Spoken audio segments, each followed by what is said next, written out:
पीपलपुर एक छोटा सा गांव था। चारों तरफ खेत, बीच में एक तालाब और उसकी दाईं ओर फैला हुआ घना जंगल। गांव के लोग सीधे साधे थे। दिन भर खेतों में मेहनत करते, शाम को चौपाल में बातें करते। इसी गांव में रहता था हरविलास। सीधा सच्चा किसान था। उसकी पत्नी सुशीला शांत और समझदार औरत थी।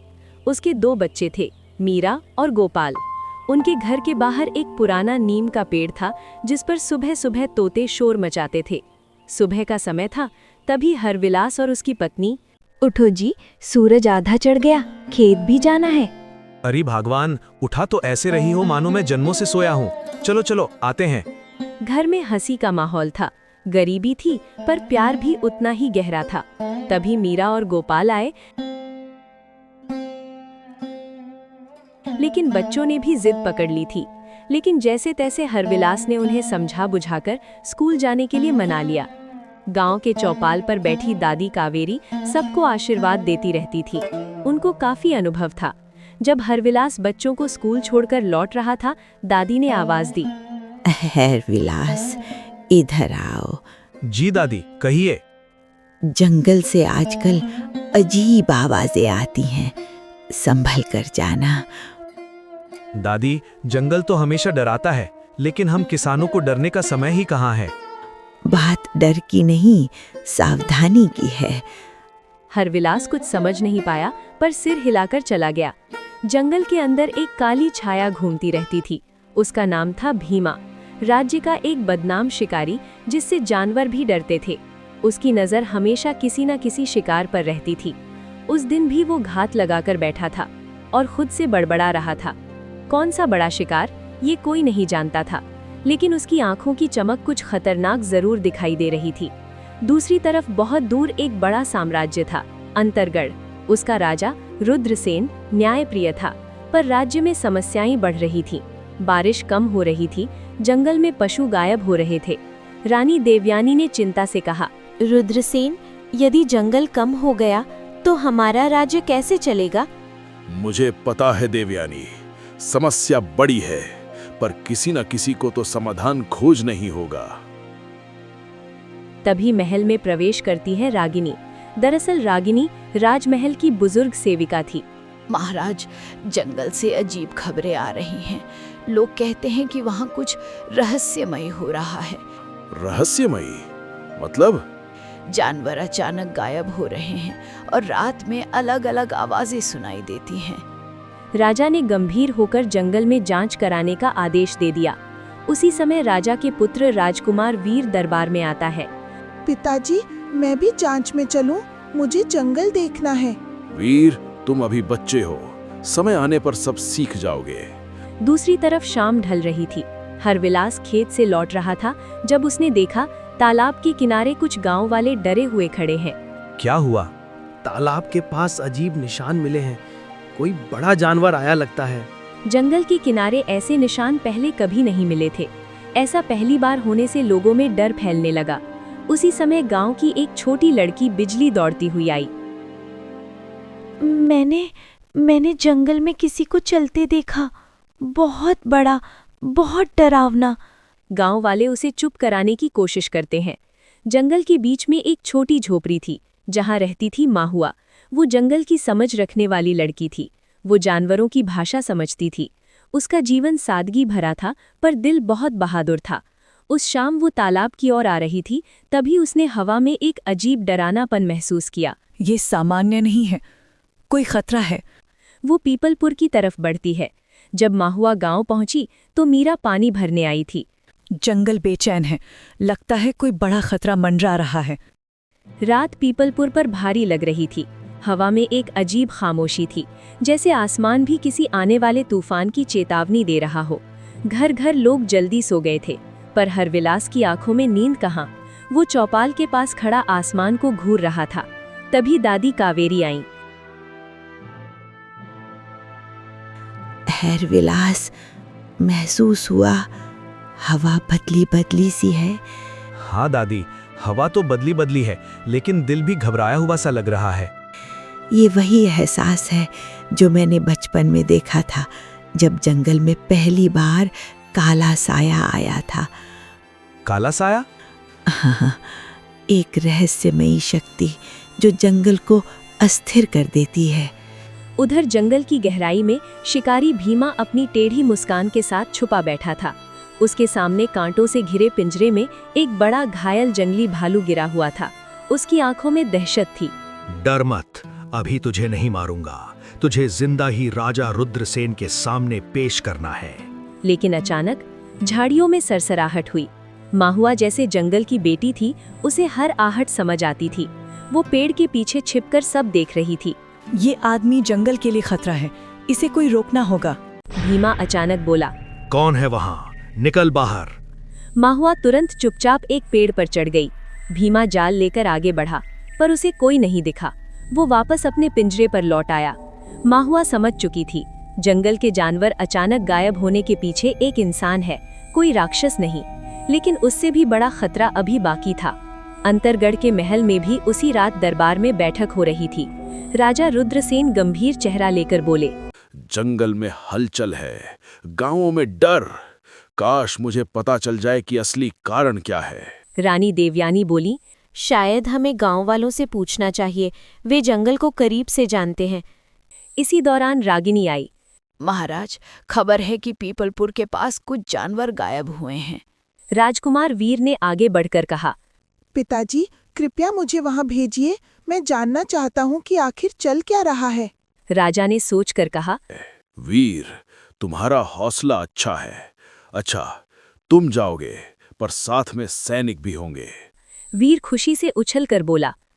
मैं सुबह ही पीपलपुर पहुँचूंगा।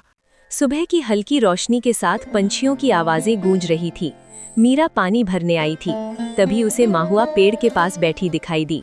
तुम पूरी रात जागती रही? हाँ, जंगल बेचैन है। भीमा ही असली खतरा है। उसकी नजर कुछ बड़ा पकड़ने पर है। बड़ा मतलब इंसान भी? शायद, अगर उसे मौका मिला तो वो कुछ भी कर सकता है। हमें गांव वालों को बताना चाहिए। अभी नहीं, पहले समझना होगा कि भीमा क्या चाहता है। अगर हम गलत खबर फैला दें तो डर और बढ़ जाएगा। मीरा उसकी बात समझ गई। दोनों की दोस्ती गहरी होने लगी थी। दोपहर का समय था। गोपाल और गांव के कुछ बच्चे तालाब के किनारे खेल रहे थे। धीरे धीरे अंधेरा छाने लगा और हवाएं तेज हो गईं। अचानक एक बड़ा पेड़ गिर पड़ा। बच्चे डरकर चीख पड़े। कुछ जंगल से आया था, मैंने देखा, वो बहुत बड़ी परछाई थी।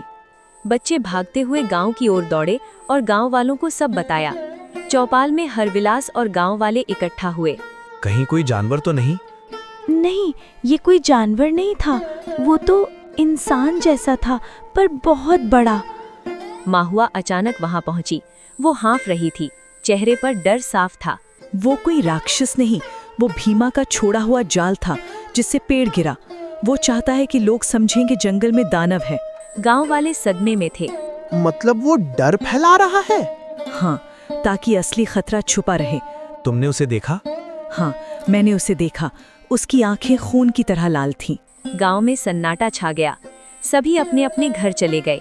शाम के समय घोड़ों की टाप सुनाई दी, धूल उड़ी और सैनिकों के साथ राजकुमार वीर गांव में पहुंचा। गांव वाले एक साथ इकट्ठा हो गए। आप सब डरिए मत, मैं आपकी सहायता के लिए आया हूँ। जंगल में जो भी हो रहा है मैं पता लगाऊंगा। राजकुमार, ये जंगल कोई साधारण जगह नहीं है, संभल कर रहिएगा। तभी माहुआ वहां आई। वीर ने उसे देखा और बोला। तुम जंगल की हो ना? हाँ, मैं जंगल की सांस तक सुन लेती हूँ। आपकी मदद मैं करूंगी। बहुत अच्छा, साथ मिलकर हम सच्चाई जानेंगे। रात गहनी थी। गांव में सभी दरवाजे बंद, चूल्हे बुझ चुके थे, सिर्फ हवा की आवाजें थीं। हरविलास जाग गया। उसे लगा जैसे बाहर कोई चल रहा है। तभी धड़ाम, गांव की एक पुरानी झोपड़ी गिर गई।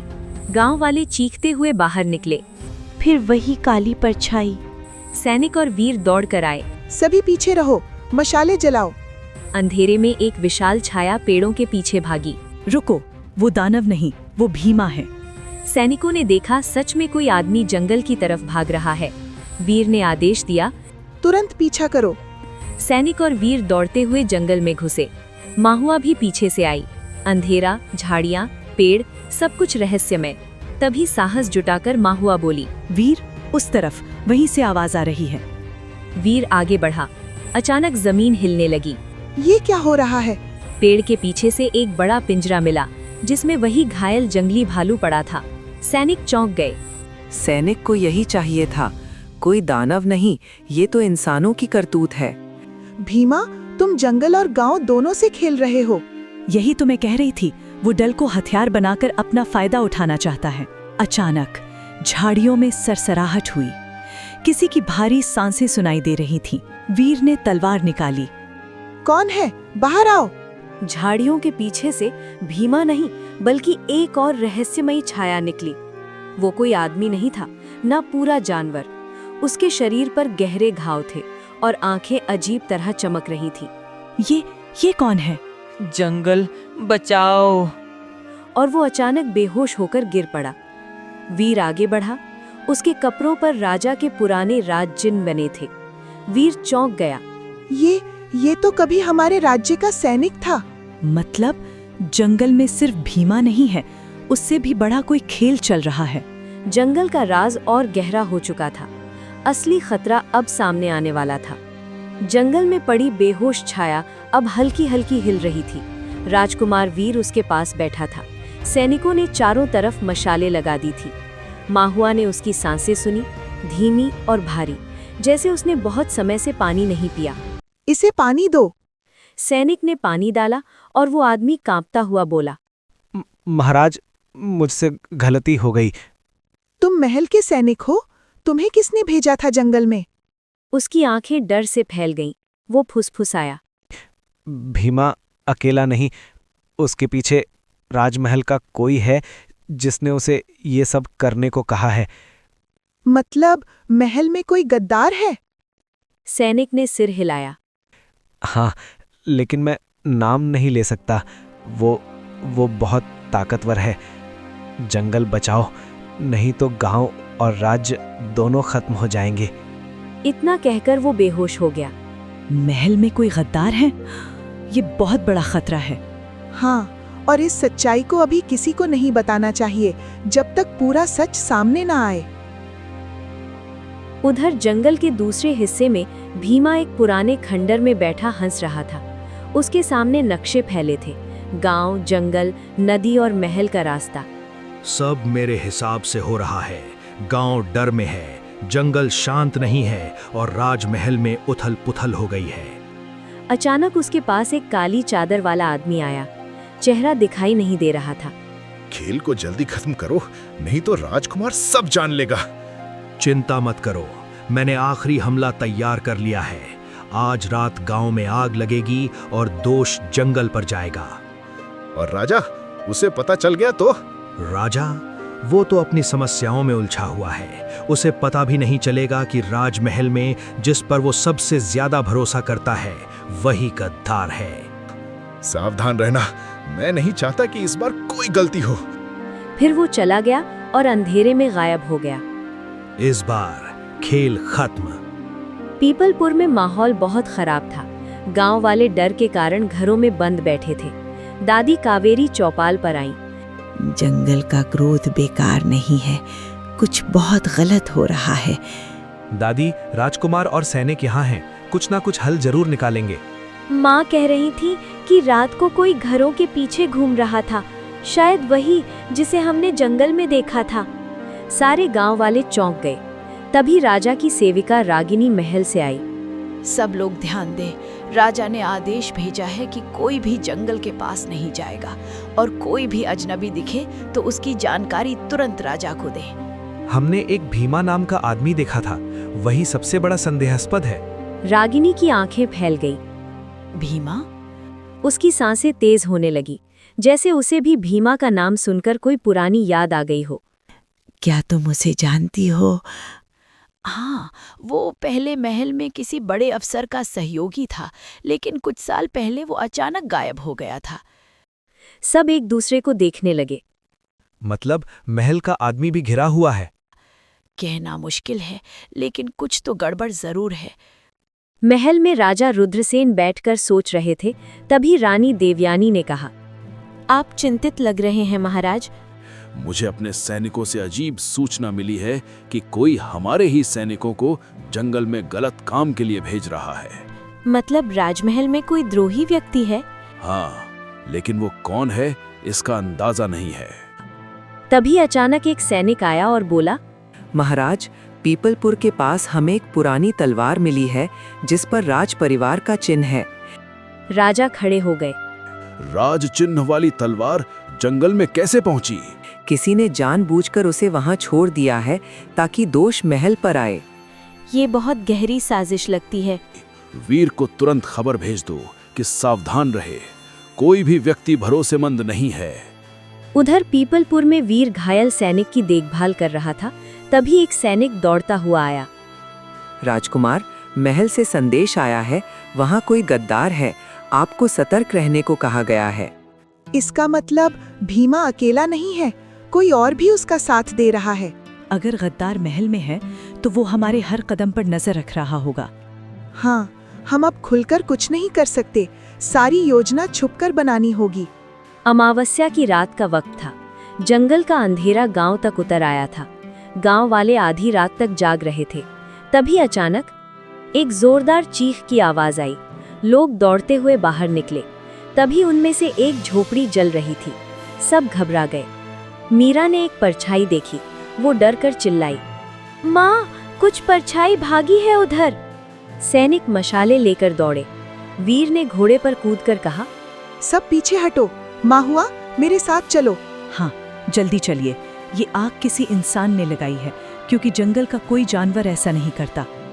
वे दोनों आग की दिशा से जंगल में घोड़े पे सवार होकर भागे। जंगल में एक जाल लगा था जिससे वीर का घोड़ा फिसला, पर वीर कूदकर बच गया। ये भीमा का जाल है, वो रात में ही हमला करता है। अचानक चारों तरफ से तीर चलने लगे, लेकिन सही समय पर सैनिक दौड़कर आए और ढालें पकड़ लीं। भीमा, बाहर आओ। क्यों आऊं बाहर? खेल तो अब शुरू हुआ है राजकुमार। वीर ने तलवार उठाई और बोला, कौन है गद्दार तुम्हारे साथ? इतना जान लो, वो महल से ही है और वो चाहता है कि राज सिंहासन पर किसी और के हाथ हो। मतलब राजा को हटाने की साजिश। तभी उसने अचानक धुआं छोड़ दिया। सैनिक खांसने लगे। तभी वीर जोर से चिल्लाया, सब मशाले ऊंची करो, उसे पकड़ो। पर सैनिक उसे पकड़ने जाते उससे पहले तो भीमा गायब हो चुका था। गांव में वापस जाकर वीर घायल सैनिक के पास पहुंचा तो सैनिक को होश आ चुका था। वो आ रहा है, गद्दार जंगल को आग लगा देगा। कौन है वो गद्दार? उसका नाम बताओ। वो महल का वही आदमी जो राजा का सबसे बड़ा भरोसेमंद है। नाम, सिर्फ नाम। रा। इसके पहले वो नाम पूरा बोल पाता, एक तीर उसकी पीठ में से पार हो चुका था। किसने मारा?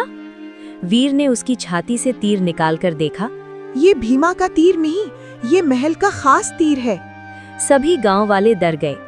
मतलब गद्दार सच में महल से है? हमें जंगल और महल दोनों से लड़ना होगा। रात और गहरी हो गई। वीर, माहुआ और हरविलास गांव के सबसे शांत हिस्से में बैठे योजना बना रहे थे। तभी रागिनी, राजा की सेविका, चुपके से वहां आई। उसके चेहरे पर पसीना था। राजकुमार, मैं बहुत बड़ी सच्चाई बताने आई हूँ, लेकिन ये बताने के बाद मेरी जान खतरे में पड़ जाएगी। क्या बात है? महल में कोई राजा को हटाना चाहता है और वही भीमा का साथी है। कौन? वो आपके बहुत करीब है राजकुमार, इतना करीब कि आप उस पर शक भी नहीं करेंगे। वीर की सांसें लगभग रुक गई थी। नाम बताओ। वो और कोई नहीं, बल्कि वो कुछ बोलती उससे पहले अचानक पीछे से किसी ने झाड़ियों में कदम रखा। रागिनी डर कर रुक गई। वो आ गया। अंधेरे से कोई बाहर आया। काला लिबास, चेहरा ढका हुआ, राजमहल की तलवार लिए हुए। वीर ने तलवार उठाई। कौन हो तुम? काले लिबास वाले ने धीरे धीरे नकाब हटाया और नीचे से ऐसा चेहरा निकला जिसे देखकर सभी सदमे में थे। ये तो राजमहल का सबसे भरोसेमंद व्यक्ति, ये कैसे? तुम ही गद्दार हो। तुम ही गद्दार हो। हम सब पर भरोसा तोड़ने वाले तुम ही हो। वीर, मेरी बात सुनो, मैं मजबूर था। मजबूर? किस बात के लिए कोई अपने ही राज्य पर वार कर सकता है? वो आ गया। अंधेरे से कोई बाहर आया। काला लिबास, चेहरा ढका हुआ, राजमहल की तलवार लिए हुए। वीर ने तलवार उठाई। कौन हो तुम? काले लिबास वाले ने धीरे धीरे नकाब हटाया और नीचे से ऐसा चेहरा निकला जिसे देखकर सभी सदमे में थे। ये तो राजमहल का सबसे भरोसेमंद व्यक्ति, ये कैसे? तुम ही गद्दार हो। तुम ही गद्दार हो। हम सब पर भरोसा तोड़ने वाले तुम ही हो। वीर, मेरी बात सुनो, मैं मजबूर था। मजबूर? किस बात के लिए कोई अपने ही राज्य पर वार कर सकता है? हमने तुम्हें परिवार की तरह माना दामोदर, तुमने ये सब कैसे कर दिया? दामोदर पीछे हटता है। उसकी आंखों में अपराध और छिपे हुए डर की चमक दिखाई देती है। दूर कहीं से हवा की सनसनाहट आ रही थी, जैसे जंगल भी इस सच से हिल गया हो। तुम लोग नहीं समझोगे, मेरी बेटी बीमार है। उसे बचाने के लिए मुझे सोना चाहिए था, बहुत सारा सोना। और उस अजनबी ने वादा किया था मदद का। कौन अजनबी? किसने तुम्हें बहकाया? वही काले घोड़े वाला व्यक्ति जो महल के पीछे वाले घने जंगल में रहता है। सब उसे अंधकार साधु कहते हैं। अंधकार साधु? मैंने सुना है वो इंसान नहीं, एक श्रापित आत्मा है। दामोदर और कुछ कहता इससे पहले ही अचानक तेज हवा चलती है। बत्ती बुझने जैसी आवाज आती है और महल की दीवारों पर छाया हिलने लगती है। सब पीछे हटो।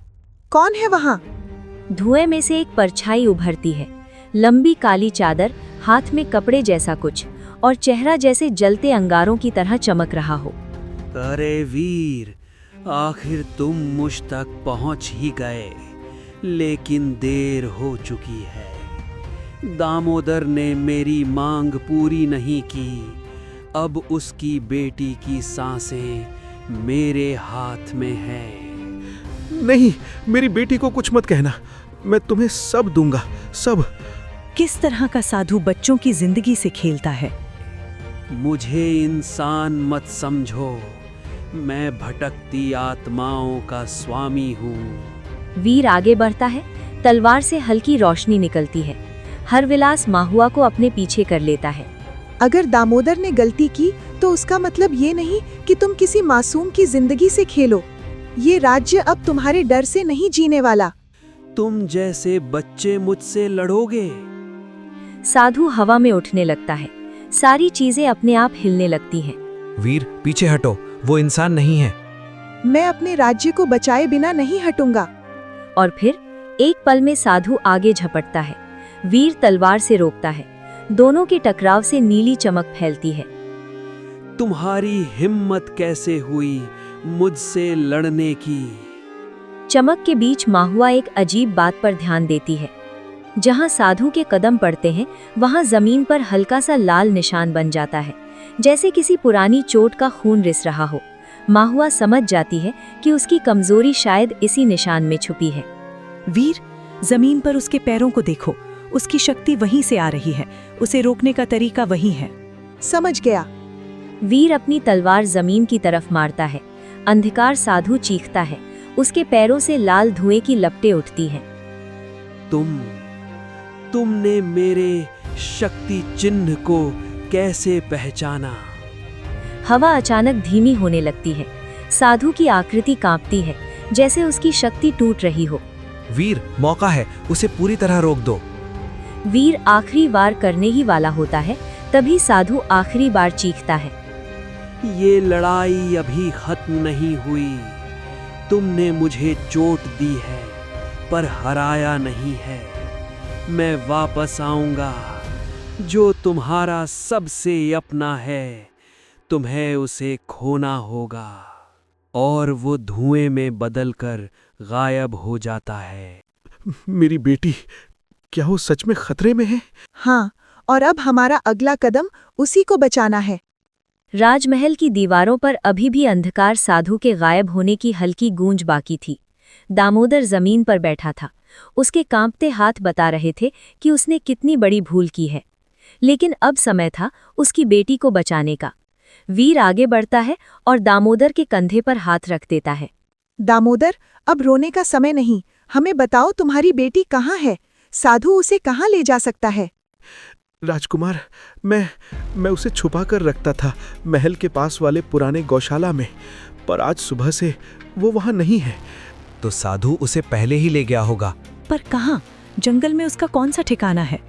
दामोदर आंखें बंद कर थोड़ा याद करता है। हर अमावस्या की रात साधु मुझे जंगल के बीच बने लाल कुएं के पास बुलाता था। वो कहता था कि वहां से उसे शक्ति मिलती है। तो वही जगह उसकी असली शक्ति का केंद्र है। वीर, वो जगह जंगल का सबसे खतरनाक हिस्सा है। वहां जाने वाला कोई वापस नहीं आता। हम वापस आएंगे और दामोदर की बेटी को भी लेकर आएंगे। रात गहरी होने लगी थी। महल की छतों पर हवा के झोंके शोर कर रहे थे। जंगली कुत्तों की आवाज आ रही थी। लेकिन वे तीनों, वीर, हरविलास और माहुआ, बिना डरे रास्ते पर निकल पड़े। घना अंधेरा, सूखी पत्तियों पर कदम रखते ही चर चर की आवाज। ये जगह कुछ अजीब लग रही है, जैसे कोई हमें देख रहा हो। साधु के दूत हर जगह होते हैं, ध्यान रखना। अचानक पेड़ों के पीछे से हिलती हुई 2 लाल आंखें दिखती हैं। कौन है वहाँ? धीरे धीरे झाड़ियों से एक विचित्र प्राणी बाहर आता है। कुत्ते जैसा शरीर, लेकिन गर्दन पर कांटे और आंखें खून जैसी लाल। ये तो वन रक्षक दानव हैं, जो साधु की रक्षा करते हैं। सावधान रहो, ये इंसान से 3 गुना तेज दौड़ते हैं। दानव छलांग मारता है। वीर उसे तलवार से रोकता है। हरविलास पीछे से पत्थर उठाकर दानव की टांग पर मारती है। दानव नीचे गिरता है। माहुआ लकड़ी से उसके चेहरे पर वार करती है। दानव जोर से चीखता है और धुएं में बदलकर गायब हो जाता है। ये पहली चेतावनी थी। साधु जानता है कि हम आ रहे हैं। वे आगे बढ़ते हैं। जंगल और घना होता जाता है। एक जगह अचानक माहुआ रुक जाती है। वीर, ये देखो, पेड़ की छाल पर कुछ लिखा है। छाल पर काले कोयले से लिखा था, जो लाल कुएं तक गया वो आग से भस्म होकर ही वापस आया है। मतलब वहाँ कुछ ऐसा है जो इंसान को भस्म कर देता है। फिर भी हमें जाना होगा। वे जंगल के बीच के हिस्से में पहुंचते हैं। वहां पर धुंध भारी हो जाती है। हवा में अजीब सी दुर्गंध होती है। अचानक उनके सामने एक बूढ़ी जंगली महिला आती है। चेहरा झुर्रियों से भरा, हाथ में एक लकड़ी का डंडा। रुको, आगे मत बढ़ो। जिसे तुम खोज रहे हो वो साधु नहीं, वो राज्य का श्राप है। तुम कौन हो? मैं वही हूँ जिसने उस श्राप को पहली बार देखा था, जब तुम पैदा भी नहीं हुए थे। वे तीनों रुक जाते हैं। बूढ़ी औरत धीरे धीरे बैठकर बोलना शुरू करती है। सालों पहले इस राज्य में एक राजा होता था, राजा दुर्बल। उसका एक छोटा भाई था, अघोर। अघोर को तांत्रिक शक्तियों का लालच था।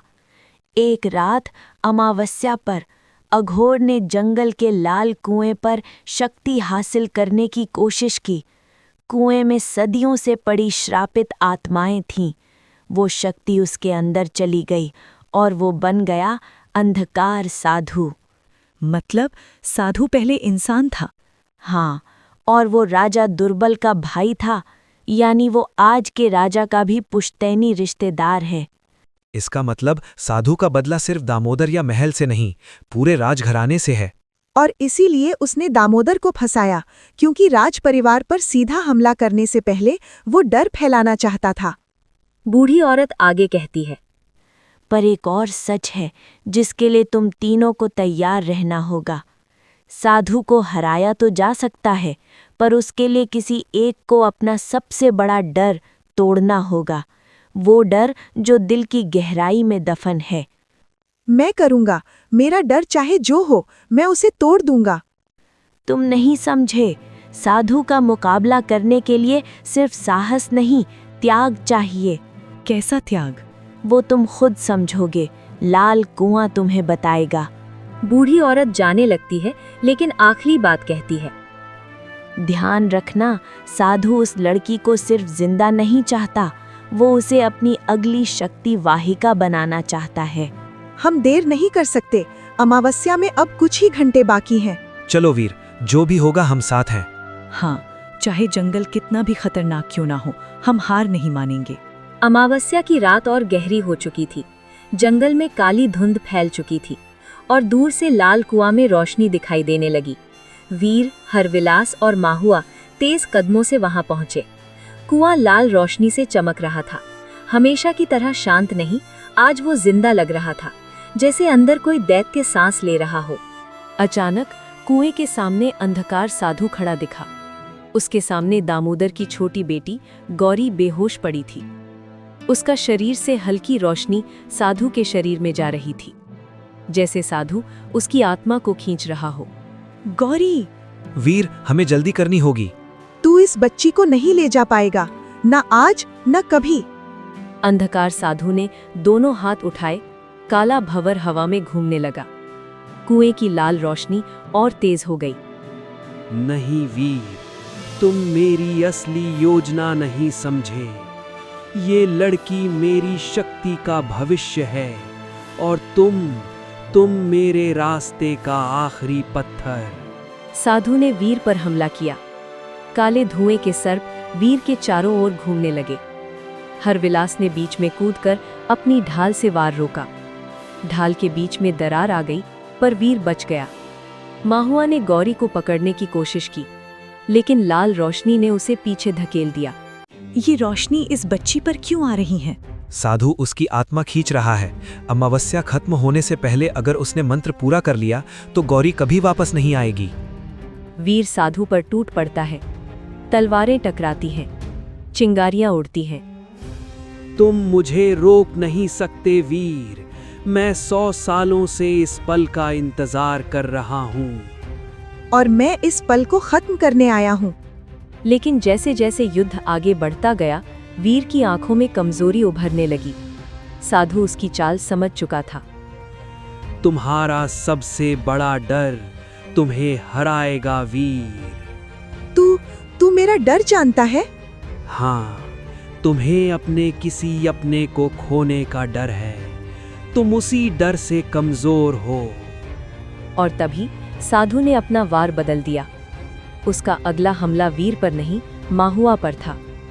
नहीं! वीर दौड़ा, पर साधु का वार माहुआ के बहुत करीब पहुंच चुका था। हरविलास बीच में कूदा। उसने पूरा वार अपने ऊपर लिया। वो जमीन पर गिर गया। हरविलास, उठो! मैं ठीक हूँ, आगे बढ़ो, गौरी को बचाओ। वीर की आंखों में आंसू भर गए।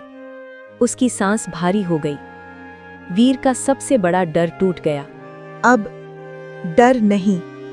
अचानक वीर से एक तेज सफेद रोशनी निकली, जैसे उसके अंदर का बंद साहस आज खुल गया हो। साधु डर के पीछे हट गया। ये क्या है? ये वही था जो बूढ़ी महिला ने कहा था, त्याग और डर को तोड़ना। वीर अब पहले जैसा नहीं रहा था। उसकी तलवार चमक उठी। उसका दिल दृढ़ था। वीर साधु पर झपटता है, वार पर वार। साधु काला धुआं बनकर छूटता है, पर वीर हर दिशा में उसके पीछे भागता है। माहुआ गौरी को उठा लेती है। कुएं की शक्ति कमजोर पड़ने लगती है। नहीं, वो मेरी शक्ति है, उसे मत ले जाओ। वीर आखिरी बार छलांग लगाता है। तलवार साधु के दिल पर पड़ती है। साधु चीखते हुए धुएं में बदल जाता है। कुएं की लाल रोशनी बुझ जाती है। जंगल शांत हो जाता है। दामोदर भागते हुए आता है। अपनी बेटी को जोर से गले लगा लेता है। उसकी आंखों से आंसू नहीं रुक रहे थे। गौरी, मेरी बच्ची, मुझे माफ कर दो। मैं ही तुम्हें खतरे में ले आया।